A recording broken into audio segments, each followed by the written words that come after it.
Hello दोस्तों, हमारे YouTube channel आलोक विद्याकुल में आप लोगों का स्वागत है। देखिए, आज जो हम बताने वाले हैं बच्चों, द्विघात समीकरण का जो 4.1 का जो फर्स्ट पार्ट हम बता चुके हैं।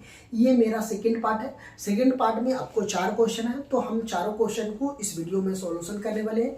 तो एक एक क्वेश्चन को ध्यान से देखेंगे और ध्यान से पढ़ेंगे। आप कॉपी में नोट डाउन करते जाएंगे ताकि आप लोगों को कहीं समझने में दिक्कत नहीं आए। अगर जहाँ भी कोई दिक्कत आती है तो आप कमेंट के माध्यम से आप हमसे ज़रूर पूछ सकते हैं, हम आपको ज़रूर बताने का प्रयास करेंगे। तो बात कर लेते हैं बच्चों कि अगर आप फर्स्ट पार्ट वीडियो नहीं देखे हैं तो आप पहले फर्स्ट पार्ट वीडियो देख लीजिए, उसके बाद ये सेकंड पार्ट पे आप देखिएगा। तो हम फर्स्ट पार्ट की बात कर लेते हैं। तो उसमें जो भी क्वेश्चन था आपको द्विघात समीकरण से, वो वहाँ बहुत सरल भाषा में आप लोगों को बताने का प्रयास किए हैं ताकि आप लोगों को एग्जाम में, बोर्ड एग्जाम में अच्छे से अच्छे नंबर भी आ सके।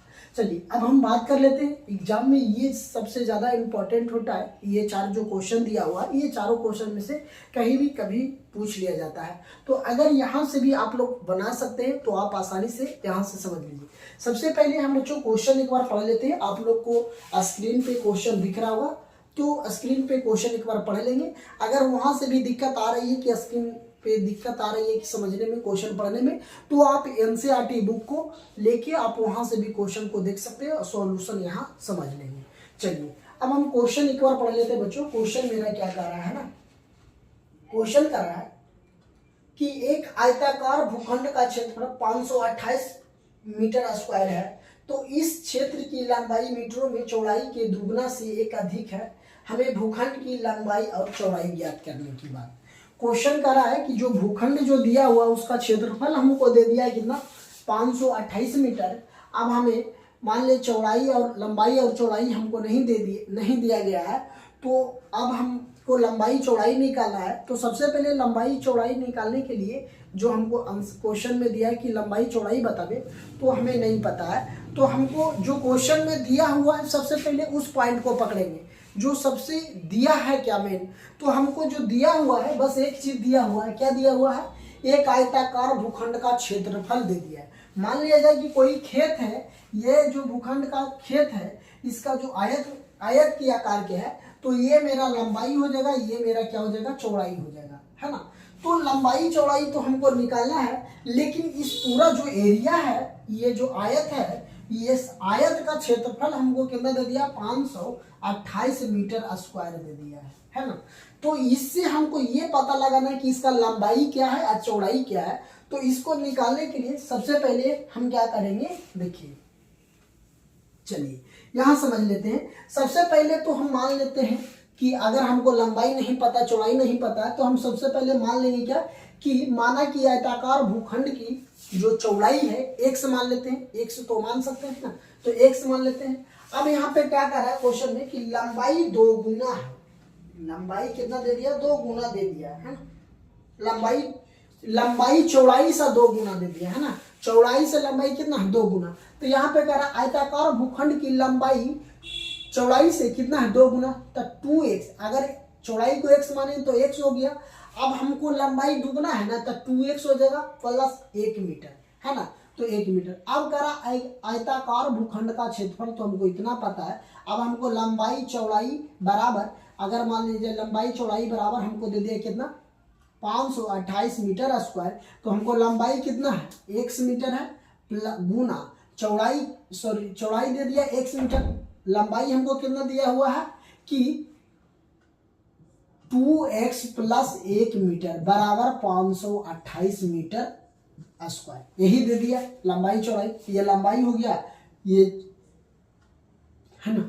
लंबाई कितना दिया हुआ है, 1 मिनट, यहां से लिखते हैं 2x प्लस 1 गुने चौड़ाई कितना दे दिया, x। तो हम यहाँ पे उतार लिए।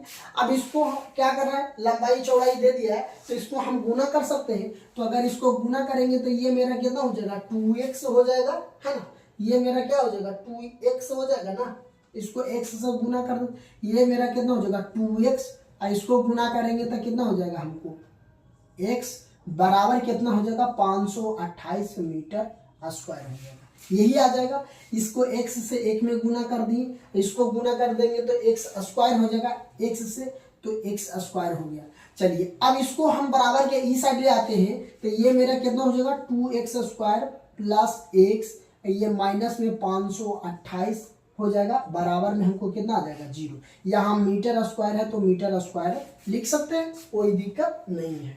चलिए अब इसको हमको ऐसा तोड़ना है कि ये जो 528 को इस तरह से तोड़ना है कि या तो गुना करने पर इस दोनों में जो x है, यहाँ पे x है, इसको गुना करने पर हमको इतना आना चाहिए और जोड़ने और घटाने पर 1 आना चाहिए। मतलब इसके आगे कुछ नहीं तो 1 छिपा हुआ है तो 1 आना चाहिए। तो इसको हम पहले क्या करेंगे, गुणनखंड तोड़ेंगे। तो गुणनखंड भी तोड़ सकते हैं, तो हम इसको कर सकते हैं, यहाँ लिख सकते हैं 2x square plus 33x minus के 32x माइनस 528 बराबर कितना 0। तो देखिए इस दोनों को अगर हम 33 और 32 को गुना अगर यदि करते हैं तो हमको 528 आएगा। अगर 33 में से 32 घटाते हैं तो हमको कितना 33x है, जिसमें से हम माइनस के 32x कर देंगे तो हमको कितना बचेगा 1x बचेगा।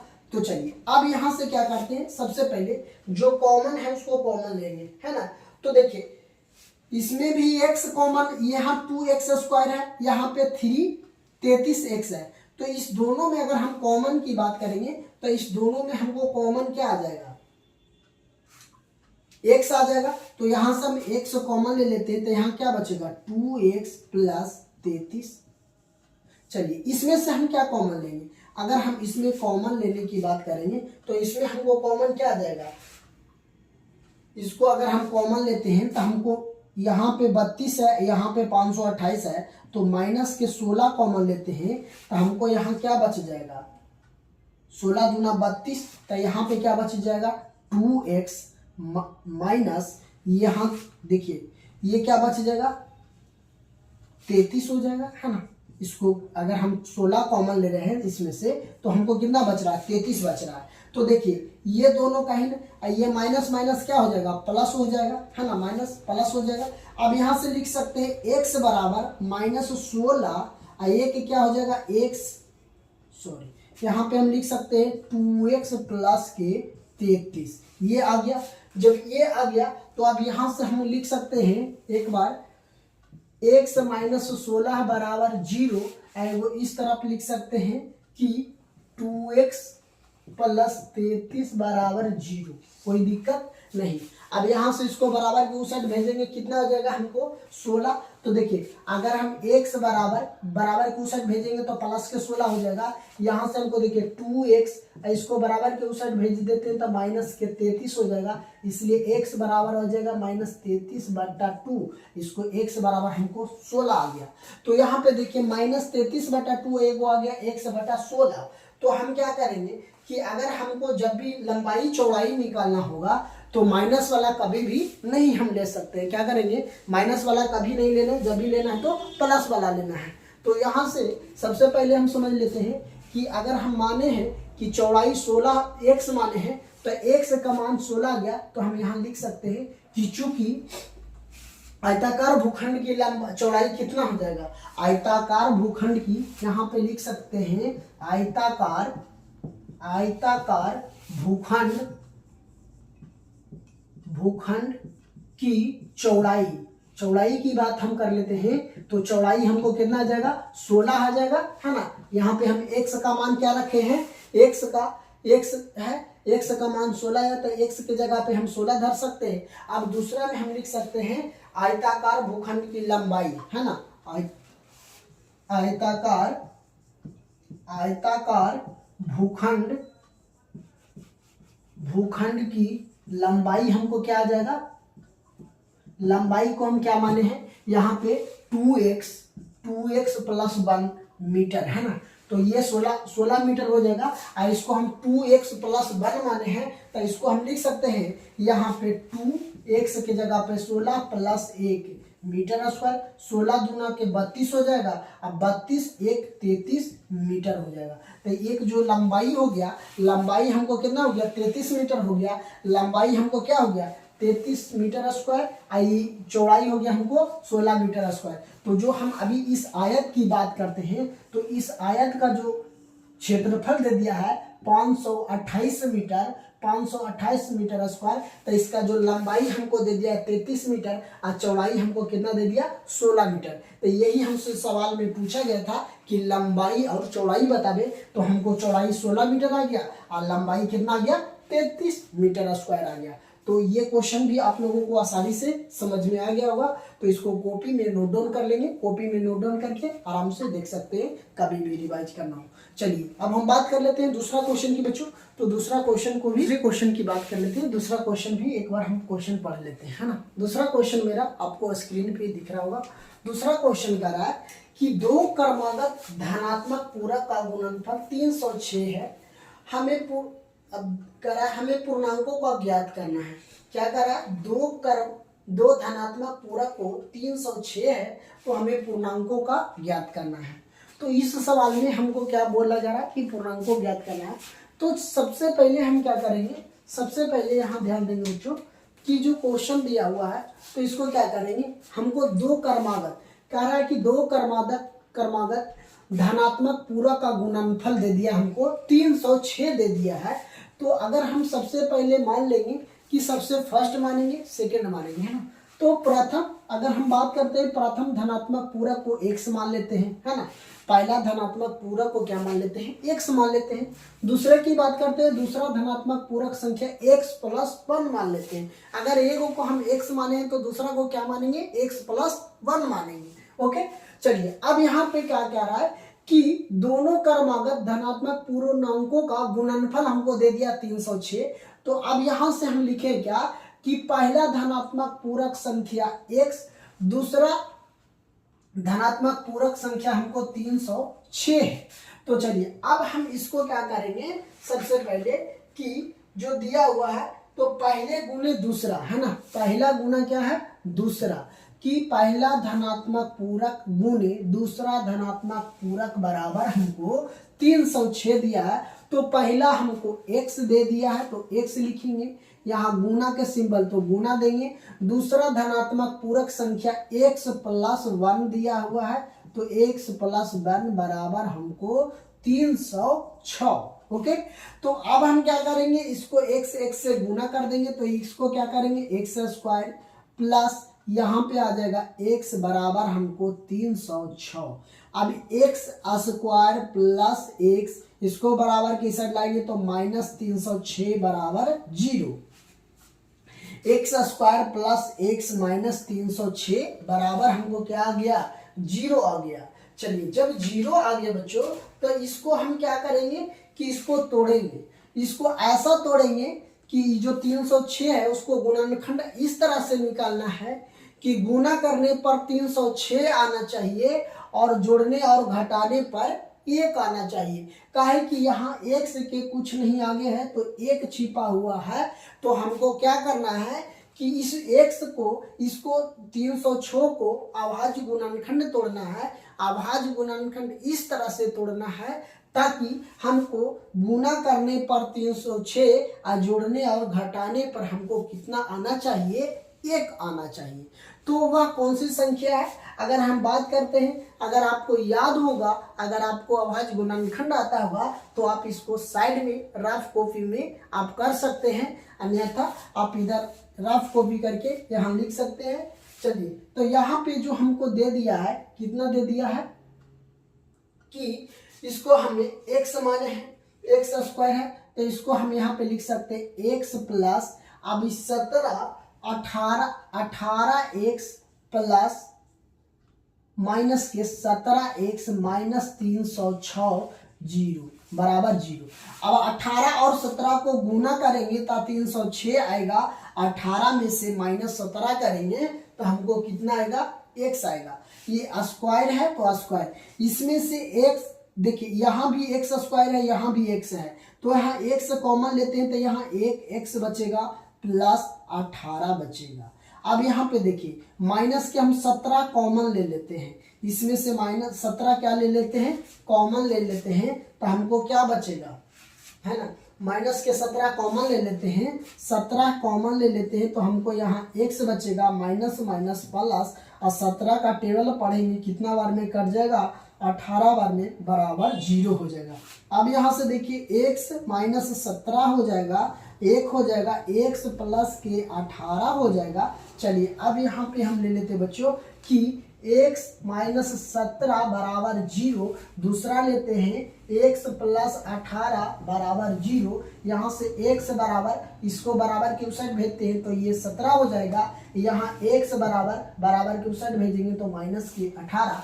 तो हमें क्या बोला गया है कि धनात्मक लेना है। धनात्मक कहने का मतलब कि पॉजिटिव चिन्ह लेना है। तो पॉजिटिव वाला माइनस को 18 है नेगेटिव, तो इस ऋणात्मक संख्या है तो इसको नहीं लेना है, हमको क्या लेना है, धनात्मक संख्या लेना है। तो सबसे पहले हमको पूछा गया है कि पहला धनात्मक पूरक संख्या क्या होगा। तो हम यहाँ लिख सकते हैं जो पहला धनात्मक पूरक संख्या जो होगा, पूरक संख्या होगा मेरा 17 हो जाएगा। अगर हम बात कर लेते हैं दूसरा धनात्मक पूरक संख्या की बात करते हैं बच्चों, तो दूसरा धनात्मक पूरक हम क्या माने हैं, x प्लस 1 माने हैं। तो x के जगह पे 17 रखेंगे, एक तो ये हो गया 18। तो पहला मेरा 17 हो गया, दूसरा मेरा क्या हो गया, 18 हो गया। हमसे सवाल में यही पूछा गया था तो हमको क्या हो गया, आंसर हो गया। तो आप इसको भी समझ गए होंगे, 2 नंबर क्वेश्चन को भी आसानी से आप लोग समझ गए होंगे। तो चलिए अब हम तीसरे क्वेश्चन पे चलते हैं। आप इसको कॉपी में नोट डाउन करना चाह रहे हैं तो कॉपी में नोट डाउन कर लीजिए, या तो आप स्क्रीनशॉट भी ले सकते हैं। चलिए ठीक है, चलिए हम तीसरा क्वेश्चन की बात कर लेते हैं। तो तीसरा क्वेश्चन आपको स्क्रीन पे दिखाई दे रहा होगा। तीसरा क्वेश्चन क्या कहता है, तीसरा क्वेश्चन को एक बार हम पढ़ लेते हैं। तीसरा क्वेश्चन मेरा कह रहा है कि रोहित की माँ उससे 26 वर्ष बड़ी है, उनकी आयु वर्षों में है। क्या कह रहा है, रोहित की माँ उससे 26 वर्ष बड़ी है, उनकी आयु वर्षों का गुणनफल अब से 3 वर्ष पश्चात 360 हो जाएगी। तो हमें रोहन की वर्तमान आयु ज्ञात करें, है ना। काराजी, सबसे पहले क्वेश्चन समझेंगे कि जो रोहन की माँ है उसकी आयु 26 वर्ष बड़ी है। अब कह रहा है उनकी आयु वर्षों में का गुणनफल अब 3 वर्ष पश्चात 360 हो जाएगी। तब हमसे पूछा जा रहा है कि रोहन की वर्तमान आयु क्या होगा। हमसे सवाल में ये कहा गया है कि रोहन की वर्तमान आयु पूछने की, है ना। तो रोहन की वर्तमान आयु, तो सबसे पहले यहाँ पे क्वेश्चन देखिए लिखे हैं। सबसे पहले मान लेते हैं कि रोहन की वर्तमान आयु x मान लेते हैं। रोहन की माँ की वर्तमान आयु x प्लस 26, कह रहा है 26 क्या है, बड़ी है ना, बड़ी। तो x प्लस 26। अब करा 3 वर्ष पश्चात रोहन की आयु x प्लस 3 हो जाएगा। अगर हम मान लेते हैं कि रोहन का वर्तमान उम्र x है तो 3 वर्ष पश्चात तो x प्लस 3 हो जाएगा। चलिए तब करा 3 वर्ष बाद पश्चात रोहन की माँ की भी आयु तो बढ़ेगी।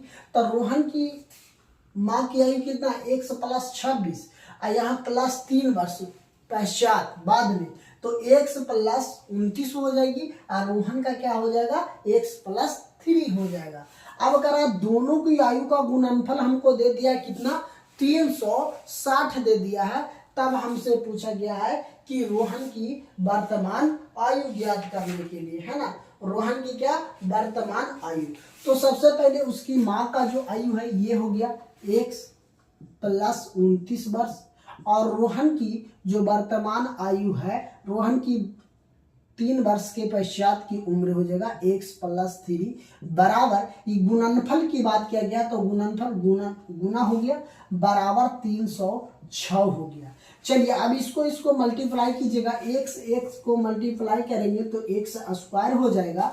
चलिए अब यहाँ x है, यहाँ x है और 3 में करेंगे तो हमको 3x हो जाएगा, प्लस अब यहाँ 29 है तो 29x हो जाएगा। अब यहाँ पे इसको 29 गुना 3 करेंगे तो हमको कितना हो जाएगा, 87 प्लस के 87 बराबर 306 हो जाएगा। चलिए तो यहाँ से देख लीजिए x स्क्वायर है, यहाँ x वाला एक साथ को हम इसको जोड़ देंगे तो हमको कितना हो जाएगा, 32x प्लस के 87 बराबर 306 हो जाएगा। अब यहाँ से भी ऐसे भी कर सकते हैं कि x स्क्वायर प्लस 32x बराबर हम 306 और इसको माइनस इधर कर देते हैं 87, कोई दिक्कत नहीं है। काहे कि इसको बराबर के उस साइड ले आते या तो बराबर की इसको इस साइड ले आते तो कोई दिक्कत नहीं था। चलिए अब इसी को हम उस साइड भेज दिए तो एक्स स्क्वायर प्लस 32x बराबर, अगर हमको 306 में से अगर 87 को माइनस करेंगे तो हमको कितना बच जाएगा, 273 आ जाएगा। जब ये जो 273 आया, अब हम इसको इस फॉर्म में लिख सकते हैं एक्स स्क्वायर प्लस 32x, इसको बराबर के इस साइड लाएंगे तो माइनस 273 बराबर 0। तो ये क्या आ गया, एक गुणनखंड द्विघात समीकरण के रूप में आ गया। जब द्विघात समीकरण के रूप में आ गया तो इसको हम तोड़ सकते हैं कि 32 को इस तरह से तोड़ना है कि जोड़ने घटाने पर हमको जोड़ने पर 32 आना चाहिए और गुना करने पर 273 आना चाहिए। गुना को इस तरह से तोड़ना चाहिए, है ना, 32 को। तो इसी को हम तोड़ते 273 को इस तरह से तोड़ना है कि जोड़ने और घटाने पर हमको 32 आना चाहिए, लेकिन गुना करने पर हमको 273 आना चाहिए, है ना। तो इसको हम कैसे करेंगे, चलिए इसको देखिए। अब यहाँ से हम ले लेते हैं, तो यहाँ से लिखते हैं एक्स स्क्वायर माइनस, इसको हम लिख सकते हैं कि plus 39x minus 7x minus 273 बराबर 0। तो देखिए अगर हमें 39 में से माइनस 7 करेंगे तो हमको 32 आ जाएगा, 32 आ जाएगा। और 39 गुने 7 करेंगे तो हमको 273 भी आ जाएगा, बिल्कुल आ जाएगा। तो देखिए सबसे पहले इसमें 2x है, इसमें x है, तो x कॉमन ले लेते हैं तो यहाँ बच जाएगा x प्लस, अब यहाँ क्या बच जाएगा, 39 बच जाएगा। अब यहाँ से हम माइनस के साथ कॉमन ले लेते हैं, यहाँ x बच जाएगा, माइनस माइनस प्लस, 7 का टेबल पढ़ेंगे, 7 से भागा देंगे 273 में तो हमें कितना आ जाएगा, 39 बार में ये कट जाएगा बराबर 0। अब यहाँ से लिख सकते हैं x माइनस 7, एक बार लिख सकते हैं x प्लस 39, ये आ गया। तो इसको लिख सकते हैं x माइनस 7 बराबर 0, एक लिख सकते x प्लस 39 बराबर 0, इसलिए x बराबर बराबर के इसको माइनस 7 को इस साइड भेजेंगे तो प्लस में हो जाएगा, और इसको बराबर के उस साइड भेज देंगे 39 को तो माइनस 39। लेकिन जब हमको वर्तमान आयु रोहन का पूछा है तो माइनस में कभी भी नहीं होगा। क्या माइनस में हो सकता है? नहीं। तो जब भी होगा तो हमें प्लस में ही होगा। तो हमको क्या पूछा गया है, रोहन की वर्तमान आयु पूछा गया है ना। रोहन की क्या पूछा गया बच्चों, वर्तमान आयु पूछा गया है। तो जो रोहन की वर्तमान आयु है तो हम लिख सकते हैं कि रोहन की वर्तमान आयु, है ना, यहाँ से रोहन की वर्तमान आयु, है ना। रोहन की 3 वर्ष पश्चात ना, तो 3 वर्ष बाद पश्चात रोहन की वर्तमान आयु, रोहन की आयु क्या हो जाएगा, आयु की हम बात करते हैं बच्चों तो x प्लस 3, तो वहाँ x के जगह पर हम कितना लिख सकते हैं, 7 प्लस 3 बराबर कितना आ जाएगा, 10 हो जाएगा।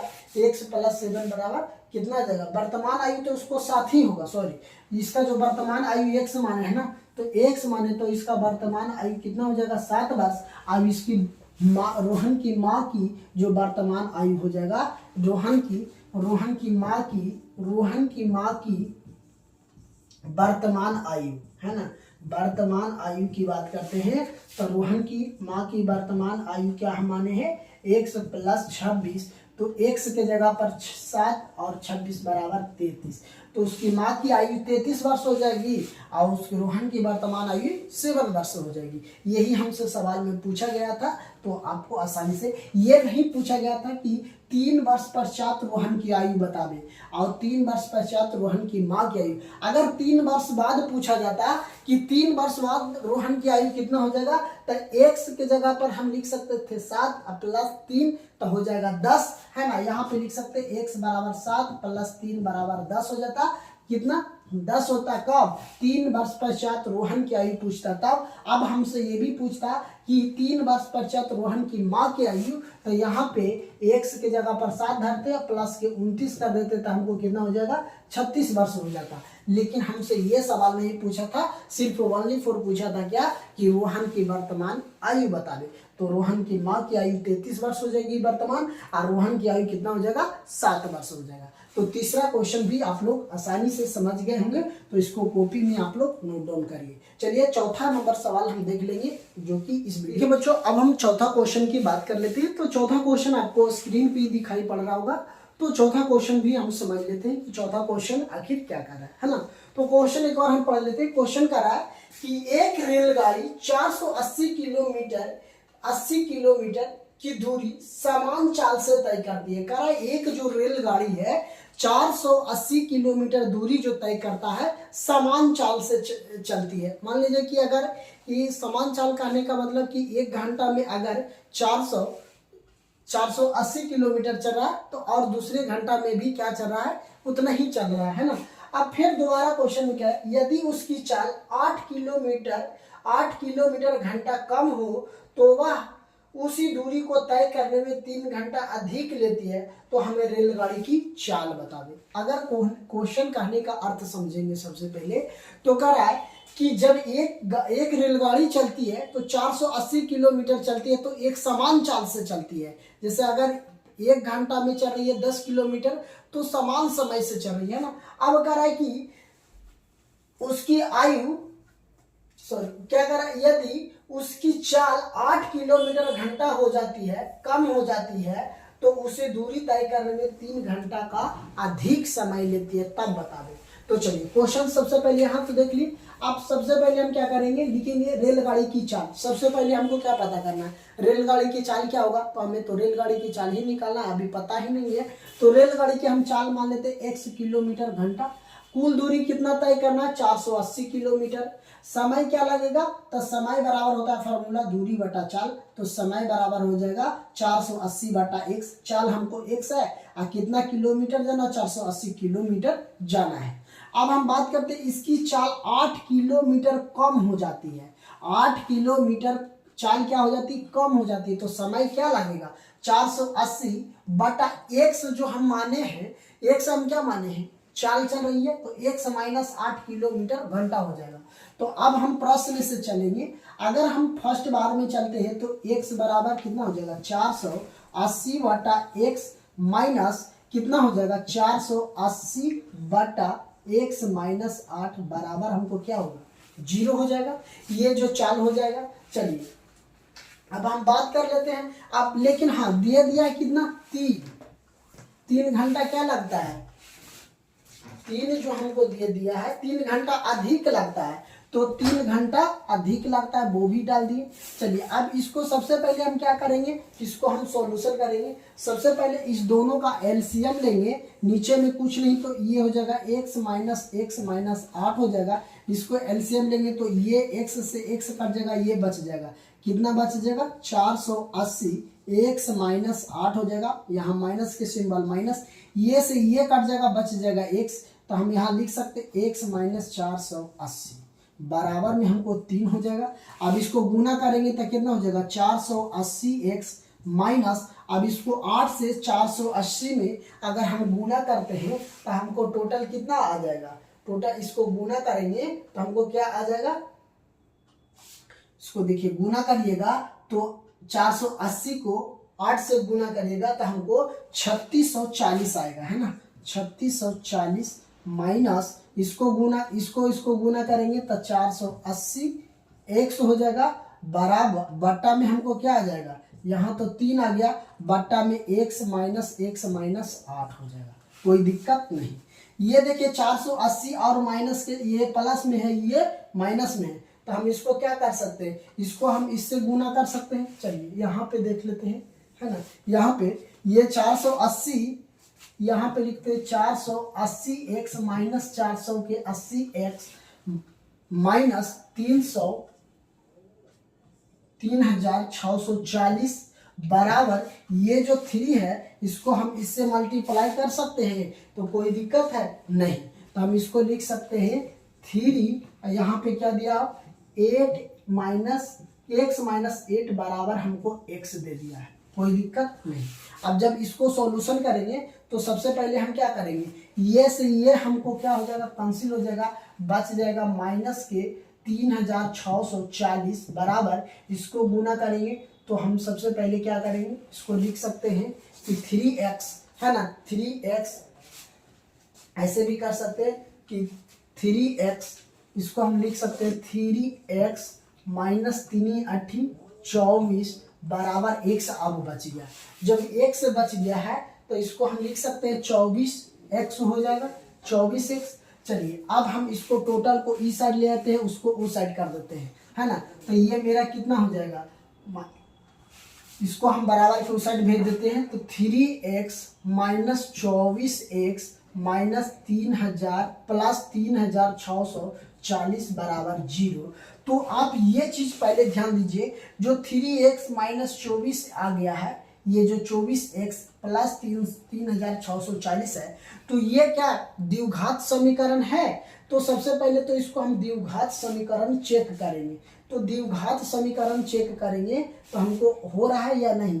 अगर हम इससे गुना करते हैं x को, तो देखिए अगर बात कर लेते हैं तो x स्क्वायर हो जाएगा, यहाँ पे x स्क्वायर होगा, ताकि पहले x से गुना करेंगे तो x स्क्वायर हो जाएगा, ये 8x हो जाएगा। तो यहाँ पे देखिए एक बार इसको हम यहाँ सॉल्यूशन कर देते हैं, ये 3x माइनस 24 और x से गुना कर देंगे तो हमको क्या हो जाएगा, चलिए यहाँ पे देखते हैं 3, इसको कर देते हैं x स्क्वायर माइनस के 8x बराबर, अब इसको करेंगे तो ये हो जाएगा मेरा कितना 3x स्क्वायर माइनस के 3 8 24x। तो यही वाला को हम यहाँ लिखे हैं। तो ये तो आ गया, ये मेरा क्या आ गया कि द्विघात समीकरण में तो आ गया है, लेकिन जब द्विघात समीकरण में आ गया है तो इसको टूट पाएगा या नहीं। 24 को अगर हम तोड़ेंगे तो इसको क्या होगा, संतुष्ट नहीं हो पाता है, इसीलिए हमको इसको आंसर क्या आ जाएगा, 0 आ जाएगा। इसका आंसर क्या आ जाएगा, 0 आ जाएगा, क्योंकि दोनों जब भी आएगा तो दोनों माइनस में आएगा। तो कभी भी रेलगाड़ी की चाल दोनों माइनस में नहीं आती है। तो ये आपको 1 से लेकर 4 नंबर क्वेश्चन आप लोगों को हम बता चुके हैं, तो आप आसानी से समझ गए होंगे। तो आप इसको कॉपी में नोट डाउन कर लेंगे। अगर कॉपी में नोट डाउन करके अगर पढ़ाई करते हैं तो आपको ज़्यादा से ज़्यादा बेहतर समझ में आएगी, आपको रिवाइज भी हो जाती है। तो आई होप ये वीडियो आप लोगों को पसंद आया होगा। अगर वीडियो पसंद आया होगा तो चैनल पे नए हैं तो चैनल को जरूर सब्सक्राइब कीजिए और अपने दोस्तों में ये वीडियो जरूर शेयर कीजिए और कमेंट बॉक्स में जरूर हमें कमेंट करके बताएं, कहीं भी आपको कोई परेशानी है या तो किसी सब्जेक्ट के, तो आप हमें जरूर बता सकते हैं। तो थैंक यू दोस्तों, फिर मिलते हैं आप लोगों के बीच नए कक्षा में।